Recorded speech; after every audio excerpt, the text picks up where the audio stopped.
even when I was my most fit aesthetically, I was my most unhealthy. My body started betraying me. If I'm doing A, why aren't you giving me B? I know when they're going to miss the lift, because when you come in slumped like that, it's going to gobble you up. I want the weight to know that you're in control. Breathe with the movement. Well, I'm so stiff because I lift. You should actually be more mobile because you lift. I work out now because I love my body and I want to connect with her, feeling that connectedness. I didn't have that before. Welcome to the Vitalist podcast, where healing meets wonder. This is your space to gain transformative knowledge, deepen your mind-body connection, and awaken your human spirit. If you're ready to connect with your innate potential, embrace life's challenges, and expand what you believe is possible, this is the place. Get ready to slow down, be moved, and live like a true vitalist.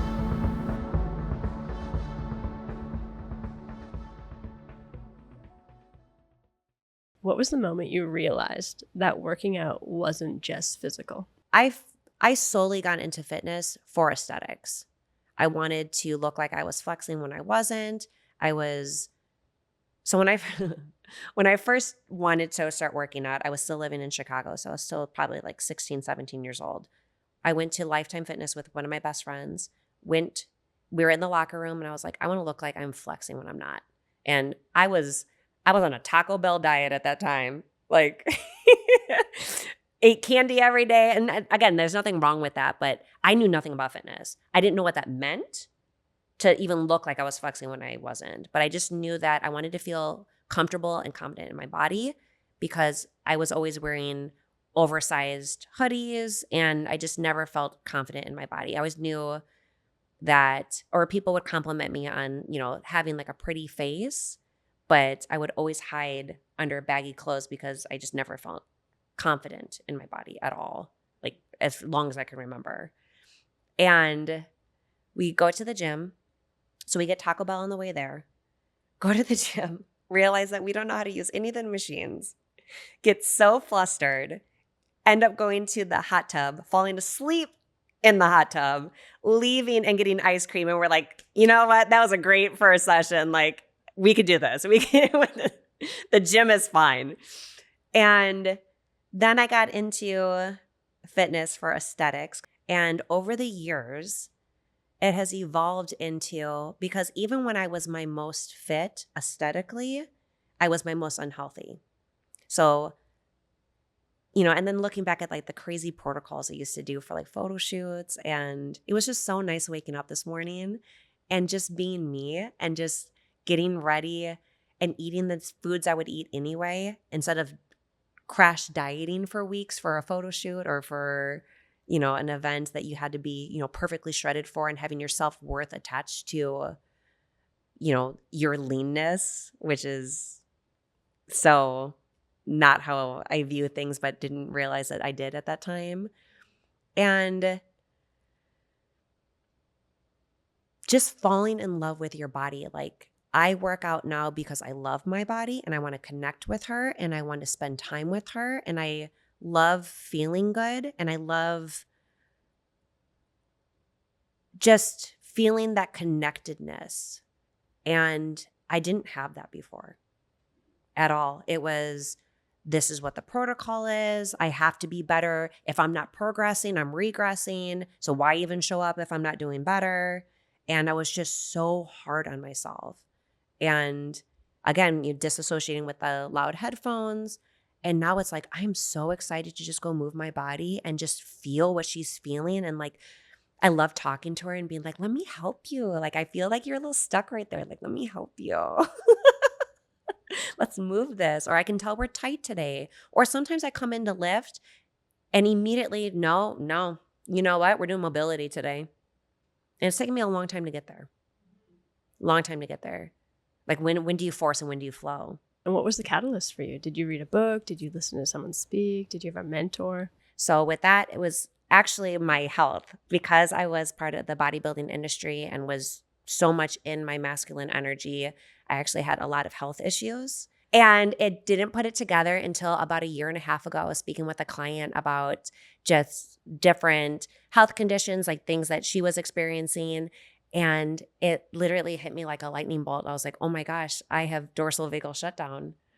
And then it was like game on. Like, now that I know what it is, like, let's do it. What was that experience like for you? Like, how did you know that that's what it was? It feels like everybody turns the lights off. I felt like I was full of cement. I felt very heavy, very lethargic, very just like chronic fatigue. And it happened after I competed. And it went on, for, like I said, for, several years. And it just literally feels like everybody like turns the lights off. Like, you just feel like my greatest accomplishment some days was just being able to brush my teeth. And I think a lot of people experience that. They have this shutdown, whether it's from their relationship to work, whether they're pushing themselves too hard in the gym. But we are in this culture of like muscle through it, push through it. So what was your new mantra when you stepped into the gym? Oh, connection and be gentle.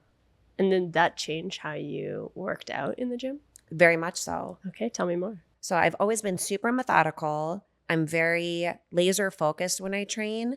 But I actually noticed this when I was doing cold plunges a couple of months ago. I did my first cold plunge and it was amazing. And then when I went in the second time, I had a very visceral somatic effect where I was literally standing in front of the bathtub, trembling and starting to cry because I knew the pain that was about to come through. And my first reaction was exactly what I would do through the gym, which was just muscle through it. So I put on my headphones, I drowned out all the noise. And when I was laying in the cold plunge, I'm like, oh my goodness, I'm disassociating. Okay, give another opportunity. What am I going to do better? Tomorrow I'm going to come in and I'm going to praise myself, get myself like in a really like coherent state. And then I'm going to ease myself into the experience and talk myself through it and breathe through it. And then that's what I noticed with the gym as well, is that I used to do all these super intense workouts. Like, some of my coaches had me do 3-hour workouts a day. A lot of it was just disassociate, drown out the noise, and just perform. I don't even listen to music anymore when I lift. I want to be present. I mean, you go to the gym and you see all of these people with their headphones in, and they use it almost as a means to check out. How do you create the environment for you people not to check out, but to check into their bodies when they're working out? We like doing a lot of visceral check-ins. So getting people to check in with themselves. So to do body scans when they're lifting, to see how things feel internally, because most of the time, a lot of people's form looks perfect, but it's how are they connecting to it? How do they feel it?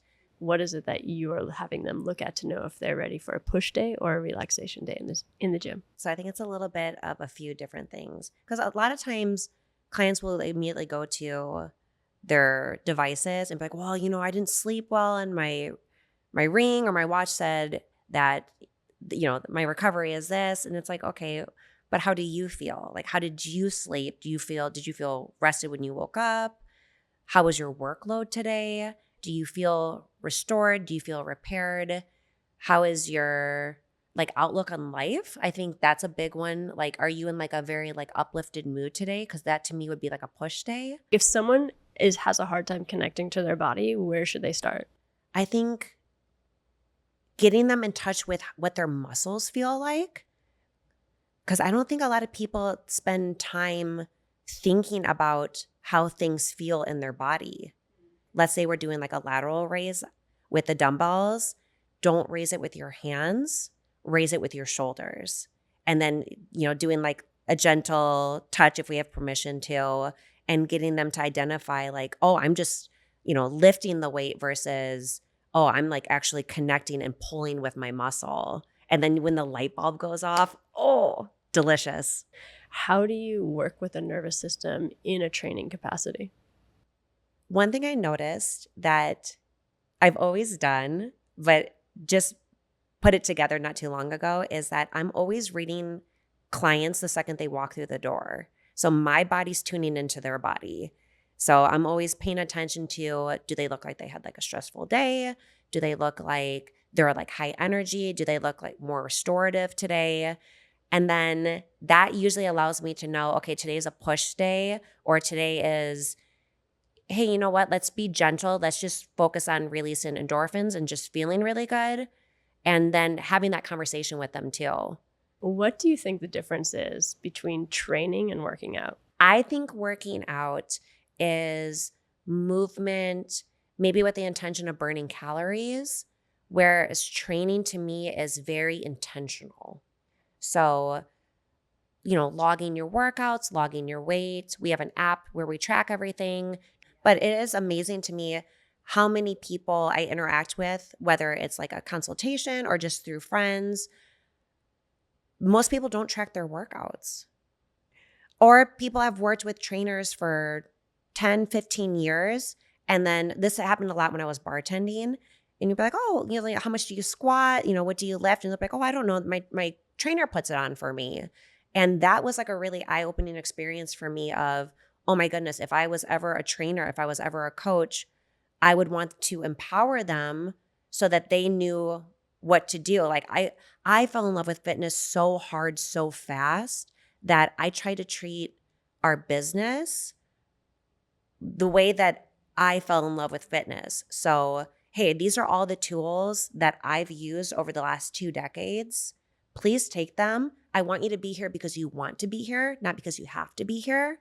And even with sessions, it's like I always tell clients too, I will be with you every single second if you want me to. If you don't want me breathing down your neck, I totally get it, but I'm available if you need me. So I like to show exercises, let them feel it, figure it out, and then I kind of just stay within like a close proximity with them. I'm like, I'm here if you need me. But that way they know how to set up their squat racks, they know how to track their workouts. I want them to feel empowered. And how does that translate to empowerment outside the gym? For myself, I would have never become a business owner and a gym owner if it wasn't for fitness. It's you have to believe in yourself. Nobody can do the work for you. And like, you have to know like where your thresholds are. You have to have this unshakable faith within yourself. And I think I've always had that, but fitness definitely brought it to the top. And one thing I would love for you to dive into and share with our people is your relationship to the word weight. How do you relate to the word weight? Well, I mean, this is duality at its finest because the masculine within me is very proud to be strong and to push total tonnage and to be unstoppable. But the feminine energy within me is all about connectivity and flowing with it. And I think I just had that before where it was so rigid, so structured, would get the, pre-workout scaries. And it sucked the fun out of it. And it's what I love more than anything. So I think having both of those energies intertwined, I think it kind of toggles every single day where I'm like, okay, like today's a push day. Today is like I'm a little bit more in my sympathetic nervous system. Like I have a little bit more like adrenaline going.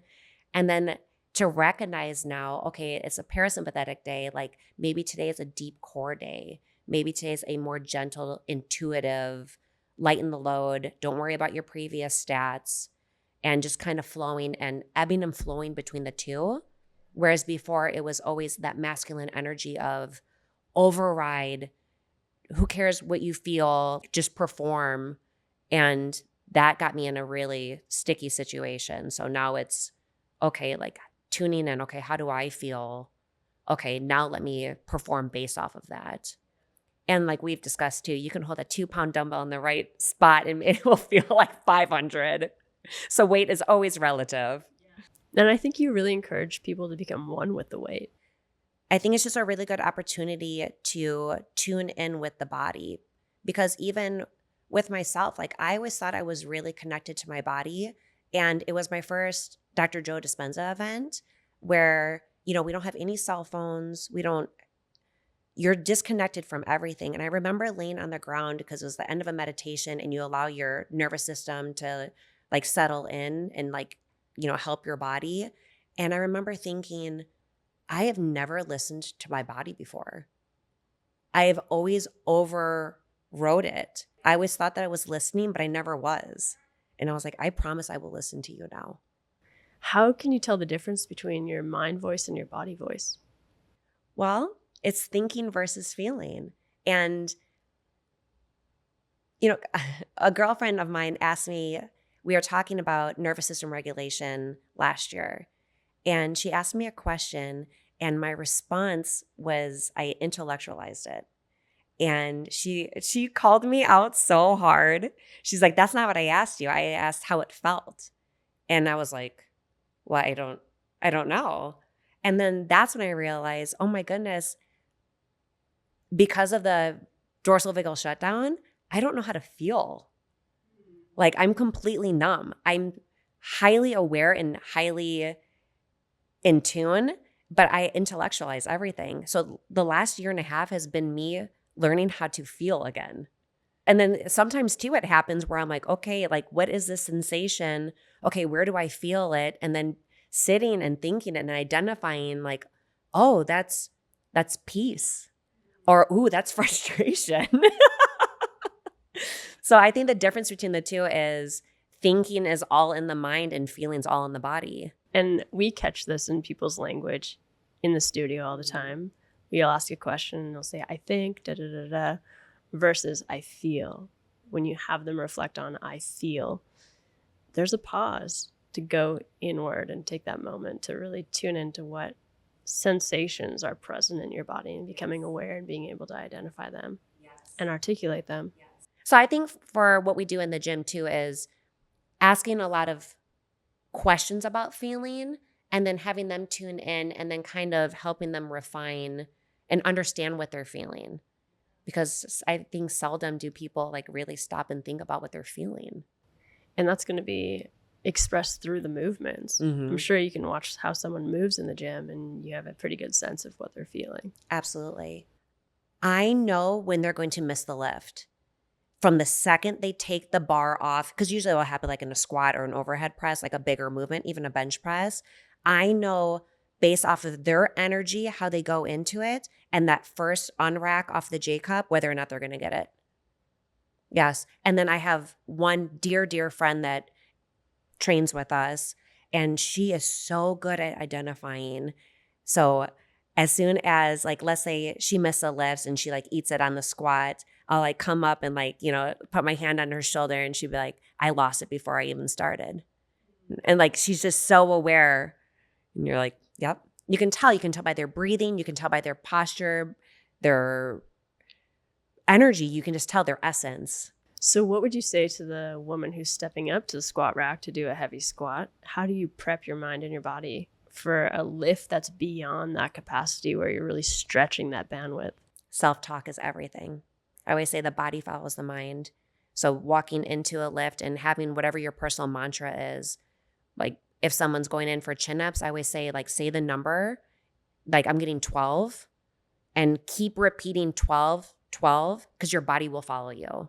When people think of training, they don't think of mindfulness. Mm-hmm. Is there any other mindfulness tools that someone could use when they step into the gym? Oh, goodness. I think it's a great opportunity to meditate with your eyes open. Fitness is intended to be a stressful experience, but in a positive way, so that it helps you adapt and become resilient. And some of my friends that come in and train, I know that they're doing nervous system regulation work. So I can tell when they're starting to get into like a fight or flight. We can start getting them to like orient or start getting back into your body of like, okay, what are you seeing right now? What are you feeling right now? Smelling, like get present into the moment. So that's one way we can do it. Or, coming from the creation standpoint of meditation of like, when we had Max Out Week, I had signs all over the place. Envision your highest self and show up as him or her. So meditating with your eyes open of looking at yourself in the mirror and posturing up, having a vision of the future of who you want to be and embody that version of you. Let me see your solar plexus. Let me see your power when you walk into that squat rack. Because when you come in slumped like that, it's going to gobble you up.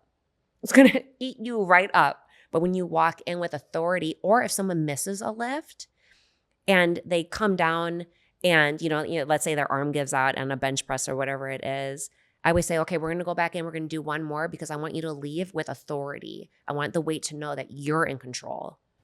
the physical training extends into the mental resilience and the emotional capacity.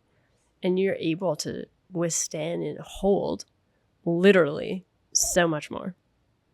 And it's a beautiful thing. And I think when people go to the gym and they're just checking out and putting headphones in, they're missing this opportunity to not just train their physical body, but train mentally and emotionally and spiritually as well.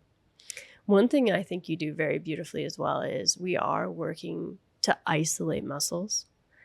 However, you encourage us to really engage the entire system and the entire body because, as you and I both know, no muscle works in isolation. So can you tell us a little bit more of how you encourage people or how you cue people to really engage the entire system when they are working to isolate a muscle? Absolutely. And I think there's a time and a place because I do have different mentors where one will be like, okay, we focus on movement patterns. And then others will be like, oh, you know, the isolation component of it. And I like the marriage of the two because there is a time and a place. Just like there's a time and a place to have your headphones in and, you know, and check out for a little bit. Like that's totally fine too. But I love what you said about like thinking of the body as like a system. So we love doing body scans of from the bottom of your feet to the top of your head. Like let's say we're in a bench press. Are your feet gripping the floor? And I love to do an earthquake check and see and shimmy their foot with my foot. And are you connecting to the ground? Are you grabbing the ground? Because if not, then you have so much leaky energy.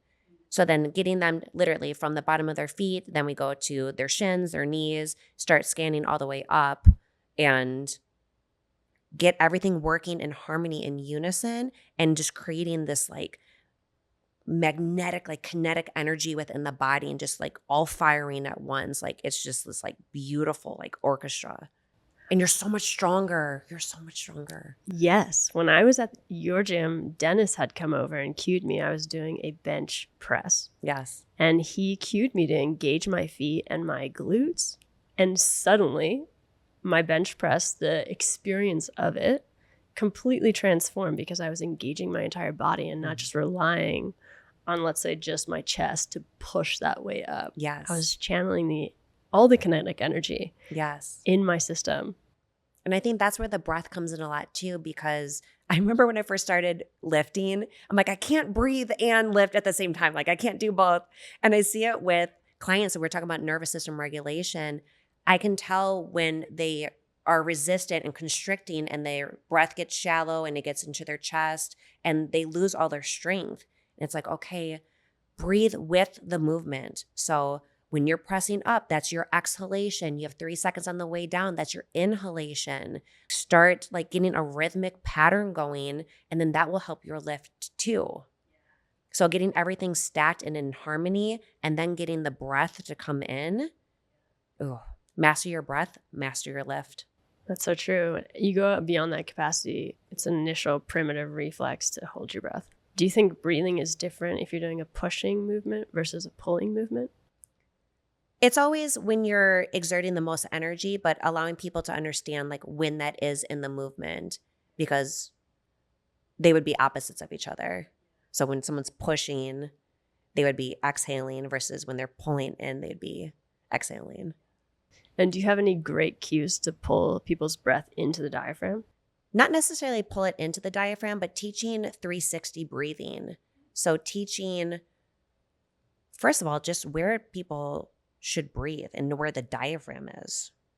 But having people put their hands across their rib cage, so at the bottom of their rib cage, and having them do a 360 inhalation. Because a lot of times people understand, okay, like I can breathe through the front here, but they don't realize that, oh, there's actually the side part. And then it really blows their mind when they learn that there's a backside too. What do you see as another one of the biggest things people are doing wrong in the gym? Doing wrong in like quotations. It's really hard to do something wrong in the gym. We all see the epic gym fails, but it goes back to intention, because if somebody's lifting their back or lifting for their back and their intention is to hit their lats, but they're leaning back and their arms are completely out to the side, then how do we refine it to hit the muscle that you're actually intending for? So that's a great question I like to ask clients too, because I'll program a bent over row and ask them, do you want to hit your mid back or do you want to hit your lats? Like what part of your back do you want to hit? And then that's another great conversation of, well, I don't know, whatever you think. And it's like, no. Like, thank you. But let's talk about you. Like, do you want to work on, the mid back and work on your posture, or do you want to work on the width? Like, do you want to make your waist look a little bit more snatched? So I think I don't know that I see people do anything wrong in the gym per se. I think it's more so coming in with more intention. I would say it's almost like you need to focus more on the input and directing the input versus just focusing on the output. Just focusing on the reps or the weight and being so much more tailored in your approach. And that's something that I think you do so well, is you really listen. I remember I came in and I was like, Deanna, I have a troubling relationship with my legs. I just don't love them. I don't feel like they're strong. I don't like the way they look. And so you've been curating this practice for me to really gain strength and form a different relationship with my legs. And if I were to just go to the gym and focus on the output, it's like you are so specific in curating the input so that people can form a different relationship with their bodies. I'm obsessed with the body. I think it's so amazing. It's like I just want to love up on it so much. When you were in your dorsal shutdown, what was your relationship with trust in your body? Well, I didn't know that I didn't feel safe in my body. So that was quite a realization when I finally started to understand, oh, I don't feel safe. And when I actually understood what that meant is a dear friend of mine who happens to be a client was getting married overseas. So it already passed. But when she initially told me about her getting married, I'm like, okay, I can't wait to go. And then I was like, I don't think I could physically handle that flight. And then the more I dove into it, because with dorsal vagal shutdown, you kind of live like a dual life because everybody sees you as a trainer, so charismatic, so bubbly. And they don't realize that Friday, Saturday, Sunday, I was bedridden or laying on the floor in the fetal position, generating the energy to come perform at the studio because I don't want, you always want to make people feel better. It's the impression of increase. You always want to make people feel better than when you first saw them. But you also don't want to tell them what you're going through. And it's just like this dual life. And then I learned that you're not being authentic if you're performing. So then it was like, okay, how do I create safety within my body? And then how do I become authentically just myself and not perform? And allow, because the irony of it is at our facility, we are so big on come as you are. Whatever state of being that is, come as you are. I love you unconditionally. If you come in with your headphones on, I know that it's an introverted day and to step back a little bit. And then when you take your headphones out, that's my sign that, okay, I can, yes. Or, you come in with the triple XL hoodie with the hood up. Okay, I know it's a little bit more internal of a day. So how did you find safety in your body? And are you there yet? Do you feel safe in your body? Very much so now. I'm a 10 out of 10, whereas before I was probably a 2 out of 10. And that's so I think meditating has been the biggest one for me. And breath work. And then, because those came first. And then I started my adventure on all the different somatic healing. So the practitioner had me lay on my stomach and she was like, okay, I'm just going to observe you. And I was all riled up, all jazzed up and my heart was going. And I felt like I was getting ready to run a marathon. And I felt okay, come on, let's go. Let's do this. And she just observed me breathe. And then I was like, I'm breathing really fast. My heart rate must be 90. So I'm checking my heart rate and she's just observing me. And I'm like, are we ever going to do anything? Are we ever going to practice anything? And then I was like, oh my goodness, this is actually part of the session. I need to calm down. And then when I was explaining it to my friends afterwards, I was like, I felt like a scared little bunny in a cage. I felt like my heart was pumping. And that's when I realized, oh my goodness, when I'm at rest, I'm not resting. my body is in this constant fight or flight, terrified.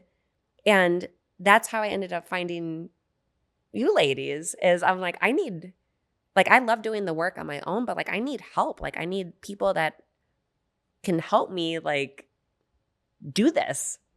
Yes, because you have the safety within yourself, but it's also being able to like feel the energy of other people. And do I feel safe around other people? I think it's so interesting because we have these lives and we're doing all of these things and it's input, input, input. And our body is sort of taking in this information and it's going to reflect the dysfunction perhaps of what we're putting into it. And now we see our body is also betraying us. And so it's really about reforming this relationship of trust. Everything that you do with nutrition, with fitness, everything is like a science experiment. And you really start to learn how to master your body. But when I started having, I'm going to say probably like 13 years ago, all of a sudden my body started betraying me, okay? Where what I was eating wasn't the way I was looking when I would wake up in the morning. And like I would wake up and my face would be crazy swollen. My body would be super swollen. Like I would feel like I was like full of cement. And like I kept thinking that my body was betraying me. And then I would just push harder. And then my 2-hour workouts became 3-hour workouts, and things that previously worked were no longer working. And I kind of became like a super jerk to myself without even realizing it. If I'm doing A, why aren't you giving me B? And then I realized, oh my goodness. So that happened in 2012. I wanted to compete in 2015, told my prep coach that, hey, I had an incident a couple of years ago where my body like shut down and, air quote, betrayed me. And if I feel any of those symptoms happen again, I have to pull out. I have to respect my body. Went through did a year prep with him as far as building muscle and like gaining the weight and building. Then we did a 17-week cut, which was very aggressive cut, and didn't feel any of the side effects until about a week after the show is when my body shut down. So back to our first question, like, when did you know? Then. Like complete shutdown. What a gift though.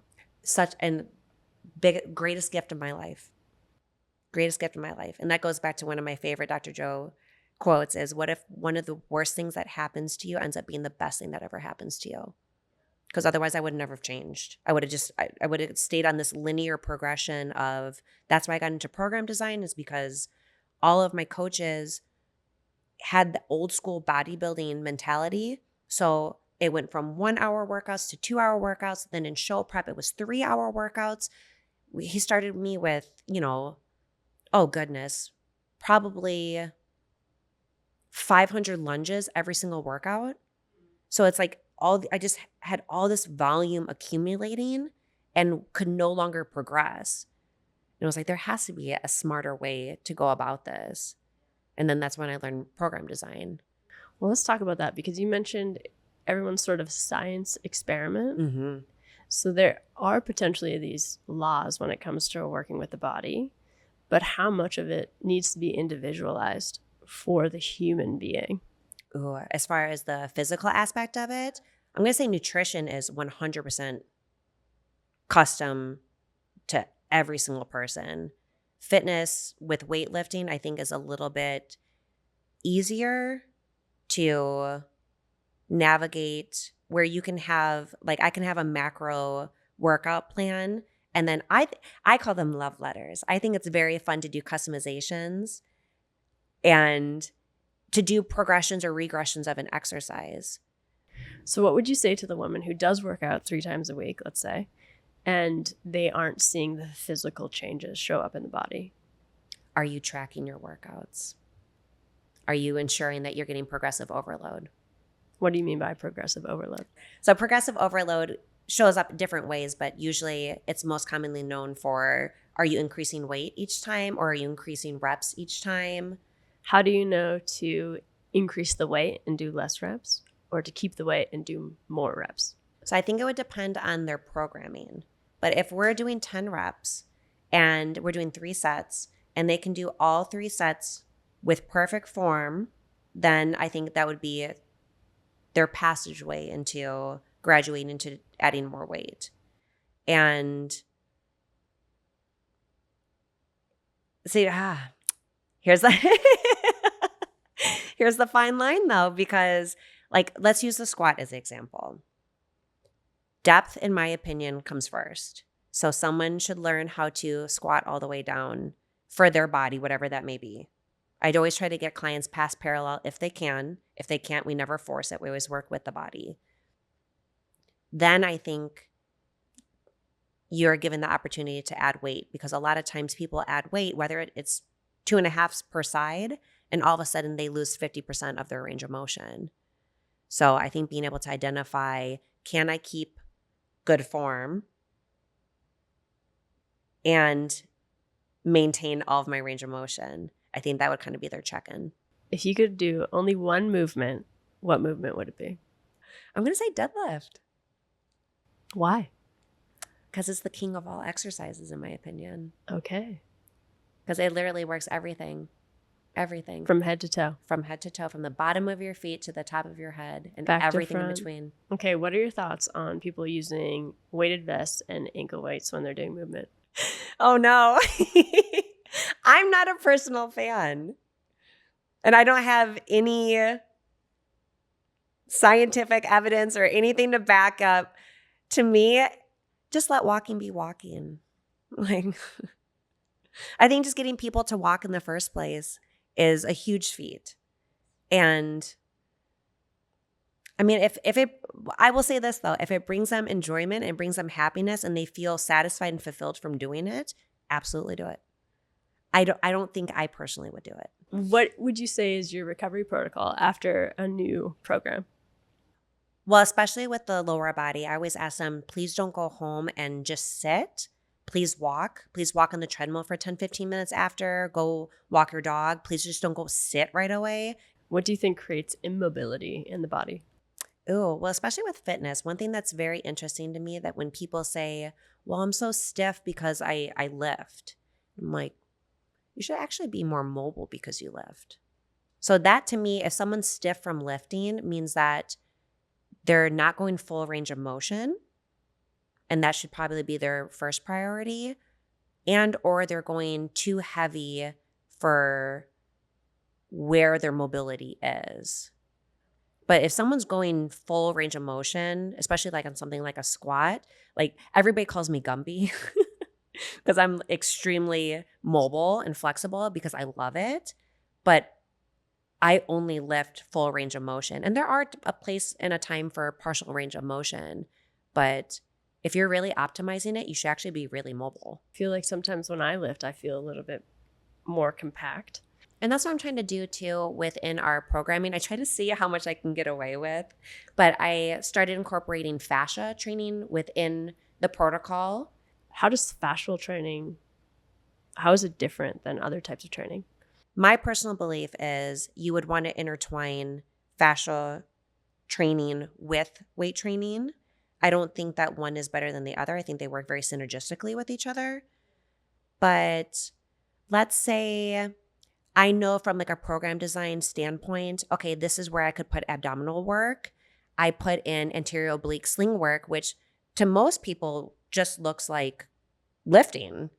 And then teaching them, okay, like this is how you engage, this is how you move. It's so fluid, it's so beautiful, it's so poetic, fascial work. Whereas I feel like weight training is a little bit more structured. So is fascial training just with body weight? Oh no, we'll add weight.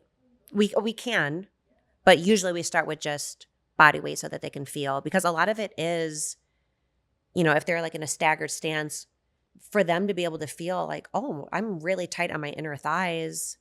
Okay, well then we don't need to add weight. Let's just get you feeling properly aligned and stacked. And then having that translate into the workouts as well. Okay, draw in your lower abdomen. Let's get your rib cage and your pelvic floor like aligned. Let's get your chin tucked. Let's get everything stacked in like in unison with each other. Yeah, so I think it is. I think it's all very intertwined. And whenever I'm watching people lift, I always see it as like sacred geometry. It's so true. I mean, the whole body moves as a cohesive whole. And so if you can become more aware of, even if your adductor is tight, that is going to affect other parts of the body, and having that awareness is key. Yes. But even with, as I've evolved, so as my spiritual practice and mindfulness practice has evolved, I used to believe that the muscle is tight, stretch the muscle. And now maybe it's not actually the muscle. Maybe it's everything else around the muscle. So being a personal trainer, like that's where I'm kind of like toggling right now is, when is it muscle? When is it fascia? When is it the structure? When is it the subtle body? When is it, spiritual? When is it stuck energy? And then navigating that in real time and just being transparent with our team too. They're all very open to my woo-woo-ness. And it's such a good point, because if something is tight, we just want to stretch it. But when something feels threatened in nature, it contracts, right? And so it is there. It's tied to something, and it's there to protect you. And so to have this holistic understanding of like, ooh, what is it connected to, is transformative. Very transformative. And especially coming and being able to work with you ladies. Let's use my pec as an example. Like, I have had my pec flare up for literally the last 15 years. I mess with it every single day.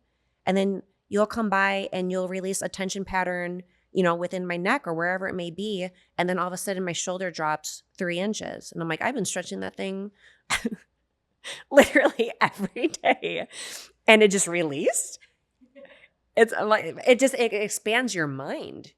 When is it nervous system work, or when is it muscular work? And can you identify the two? Yeah, it really kind of shatters that mechanistic paradigm of the body that we're made of all these different parts, and you just got to treat the part. You've created this environment where people feel safe and seen, which is hard. I think people feel unsafe when they feel seen.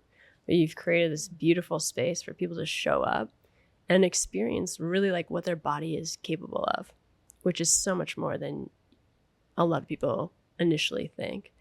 So I'd love for everyone to follow along with you. Where can people connect with you? Where can they follow you? Where can they come work out with you? So we have a gym in North Scottsdale. It's called The Cocoon. It is The Cocoon Gym on Instagram. And I am Deanna Kane _fitness on Instagram, if they would like to find me. If you like this episode, share it with a friend. For more conversations filled with awe and wonder, be sure to subscribe to the Vitalist podcasts. Till next time.